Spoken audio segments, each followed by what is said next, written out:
Langdon বাতৰিৰ বিশেষ অনুষ্ঠান মনৰ পৃথিৱী অনুষ্ঠানত উপস্থিত থাকিব বীৰ লাচিত সেনাৰ কামৰূপ জিলাৰ মুখ্য সচিব বিকাশ অসম চাবলৈ নাপাহৰিব লেংডন ফাউণ্ডেশ্যনৰ অধ্যক্ষ নিতুল বৰগোহাঁইৰ সৈতে 26 মেৰ বিয়লি 5 বজাত মনৰ পৃথিৱী।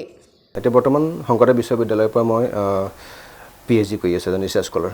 মই শৃংখল চলিহা দেউতাকক 1996 পাইছোঁ শিৱসাগৰত। আচ্ছা, নিশ্চয় আপোনালোক সৰু হৈ আছিল। 2000 চনত তেখেতে ইলেকশ্যন খেলিছিলে নেকি মই পাহৰিছোঁ, তেতিয়াও মই পাইছোঁ। তেখেতৰ ওচৰত যেতিয়া আপুনি যাব সঁচাকৈ এজন জাতীয়তাবোধ নেতা হিচাপে তেখেত কেতিয়াও বিকি যোৱা নেতা নাছিল। মাটি বিক্ৰী কৰাৰ সমান বৰ্তমান সময়ত অসমীয়া খিলঞ্জীয়া ব্যক্তিয়ে বহিৰাগতক বিক্ৰী কৰা সমান ডাঙৰ মহাপাপ একো নাই। কিছু ব্যক্তিক সহায় কৰে। এই ফাণ্ডটো ক'ৰ পৰা আহে? আপুনি আজি মই সুধুম বুলি সুধিছে মানে নহয়, মই সুধিছে বীৰ লাচিত সেনা বহু সদস্য আছে। আপোনালোকে এটা ধাৰা সৃষ্টি কৰিব নোৱাৰেনে যে খেতি কৰিব লাগে, আমি নতুন প্ৰজন্মই খেতি কৰি দেখাওঁ, আমি শাক পাচলি খেতি কৰোঁ, তেতিয়া মই ভাবোঁ এটা ধাৰা সৃষ্টি হ'ব, এটা জাগৰণ সৃষ্টি হ'ব, তেতিয়া আপোনাক দেখি নতুন প্ৰজন্মৰ আৰু এজন যুৱকে খেতি কৰিব।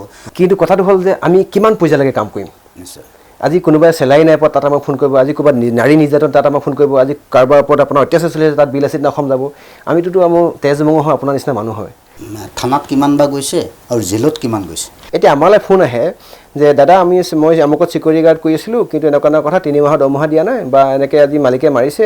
যিমানবিলাক লেংডন বাতৰিৰ বিশেষ অনুষ্ঠান মনৰ পৃথিৱী অনুষ্ঠানত উপস্থিত থাকিব বীৰ লাচিত সেনাৰ কামৰূপ জিলাৰ মুখ্য সচিব বিকাশ অসম চাবলৈ নাপাহৰিব লেংডন ফাউণ্ডেশ্যনৰ অধ্যক্ষ নিতুল বৰগোহাঁইৰ সৈতে 26 মেৰ বিয়লি 5 বজাত মনৰ পৃথিৱী।